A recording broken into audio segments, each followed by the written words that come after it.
Hey everyone, welcome back to the channel. It's Milton with Rust Belt Broncos, and today we are going to be installing the Turbosmart blow-off valve, the TS02231082. It is the Impact EM Dual. We're going to be taking the factory one off.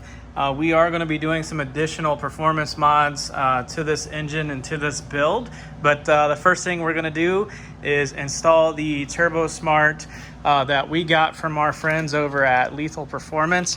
And while we were over there, we picked up this cool shirt.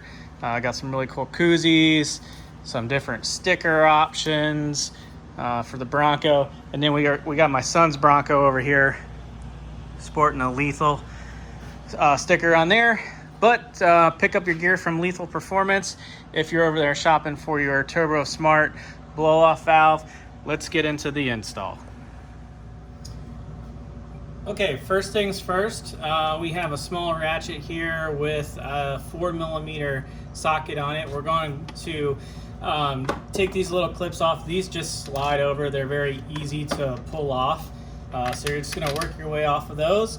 Take the 4mm ratchet.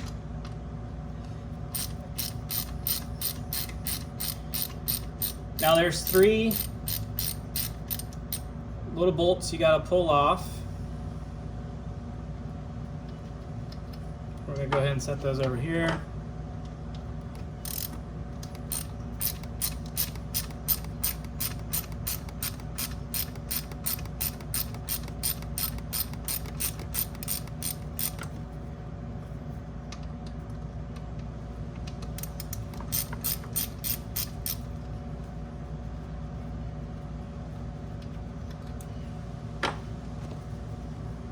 And there's a white clip right here. We're just going to slowly pull that off.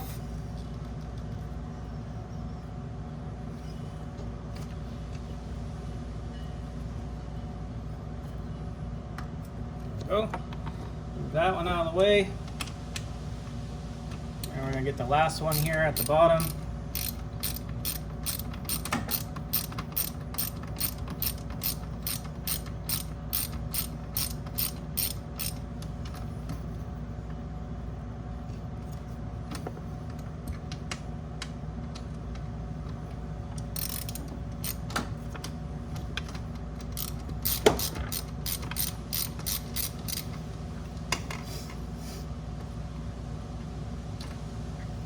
All right, there we have it.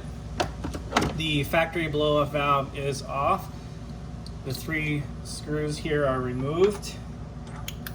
And you can see that the spring in the factory blow-off valve is kind of weak. It's not very strong, and it's very easy to compress. So let's go ahead and grab the new blow-off valve. This one is the one we're going to be installing. And we got to make sure to put the gaskets on it here. They are inside the plastic bag, so we're going to make sure that we don't drop those at this point.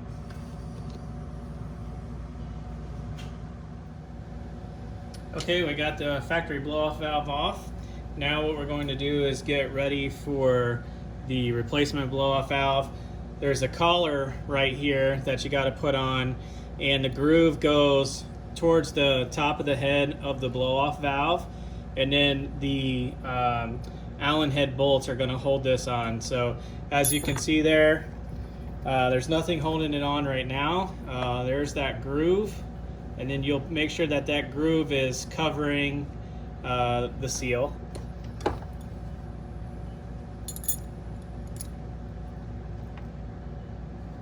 So just like that. And we'll go ahead and put this in.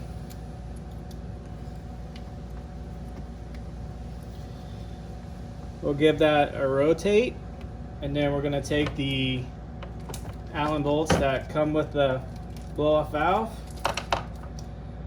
and we have a 3/16 T-handle. We'll go ahead and thread these in.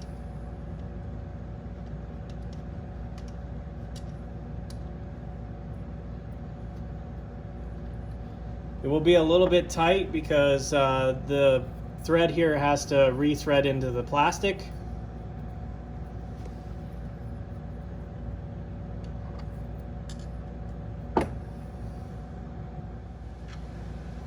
Okay, what I had to do off camera is I had to switch my Allen.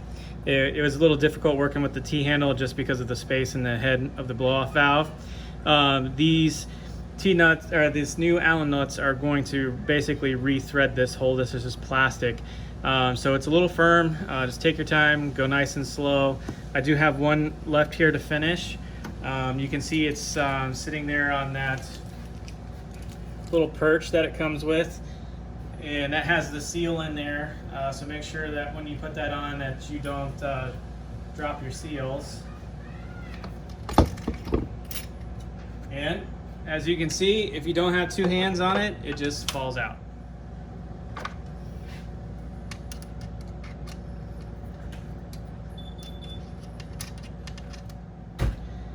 So just make sure you keep two hands on this and take your time threading that in.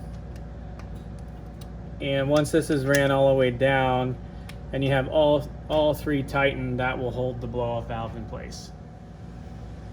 Okay, now we got all those tightened down. I'm going to go ahead and take some zip ties.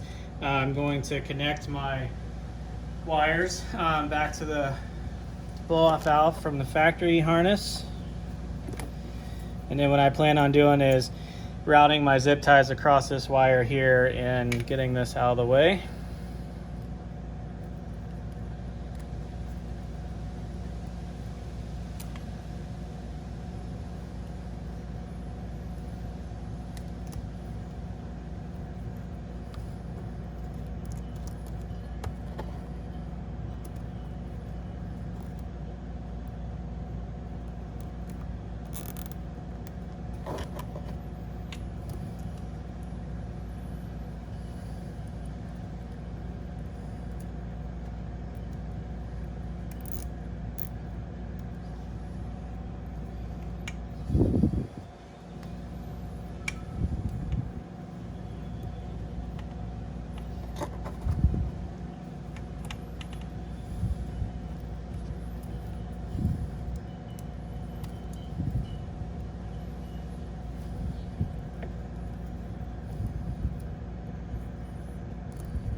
All right, we got the harness plugged back in, zip tied away, so there's no interference with that cable. And let's go ahead and start her up and see what it sounds like.